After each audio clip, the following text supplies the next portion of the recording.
न्यायासाठी मराठी माणूस मुंबईत नाही तर सुरत गुवाहाटीला जाणार का? उद्धव ठाकरेंचा एकनाथ शिंदेंना टोला। मनोज जरांगेंकडून उपोषणाची घोषणा, मागण्यांची अंमलबजावणी होत नाही तोपर्यंत आंदोलन, मनोज जरांगेंचा सरकारला इशारा। मराठा समाजासाठी शेवटपर्यंत लढणार, आरक्षणाचा गुलाल पडल्याशिवाय हटणार नाही, मनोज जरांगेंची घोषणा। आंदोलनाला गालबोट लागू देऊ नका, मुंबईकरांना त्रास देऊ नका, जरांगेंचं आंदोलकांना आवाहन। मनोज जरांगेंची मागणी, ओबीसींचं आरक्षण संपवणारी, लक्ष्मण हाकेंचा जरांगेंवर निशाणा, ओबीसीतूनच आरक्षणाची मागणी बेकायदा असल्याचंही विधान।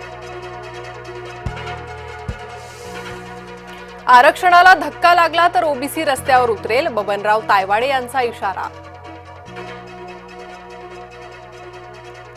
इतर आरक्षणाला धक्का न लावता मराठा आरक्षण देण्याची भूमिका, मराठा उपसमितीचे अध्यक्ष विखे पाटलांची प्रतिक्रिया, तर सरकारचे शिष्टमंडळ जरांगेंची भेट घेण्याची शक्यता।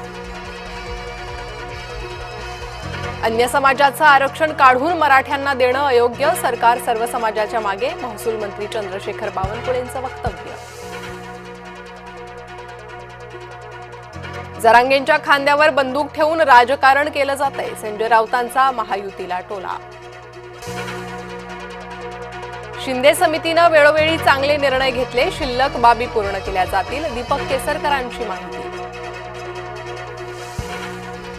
आरक्षणासाठी मुख्यमंत्र्यांकडून न्याय तर विरोधक भूमिकाहीन, केशव उपाध्यायांची महाविकास आघाडीवर टीका।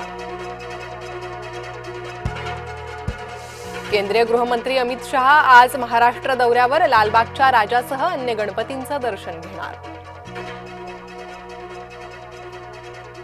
बिहारमध्ये काँग्रेस आणि भाजपमध्ये राडा, दोन्ही पक्षांच्या कार्यकर्त्यांकडून दगडफेक, पंतप्रधान मोदींबद्दल केलेल्या अपशब्दावरून भाजपा आक्रमक। जालन्याच्या गाडेगव्हाणमध्ये कार विहिरीत कोसळून 5 जणांचा मृत्यू, मॉर्निंग वॉक करणाऱ्यांना वाचवताना कारचं नियंत्रण सुटलं। पावसामुळे यवतमाळ नांदेडमधील शाळांना सुट्टी, पावसामुळे नद्यांच्या पाणी पातळीत वाढ, सतर्कतेचा इशारा। उत्तराखंडमधील रुद्रप्रयागमध्ये ढगफुटी, छेनागाड आणि चामोली गाव गेलं वाहून, अनेक कुटुंब ढिगाऱ्याखाली अडकल्याची भीती। पंतप्रधान नरेंद्र मोदी जपान दौऱ्यावर, जपानी उद्योगांना मेक इन इंडियाचं आवाहन।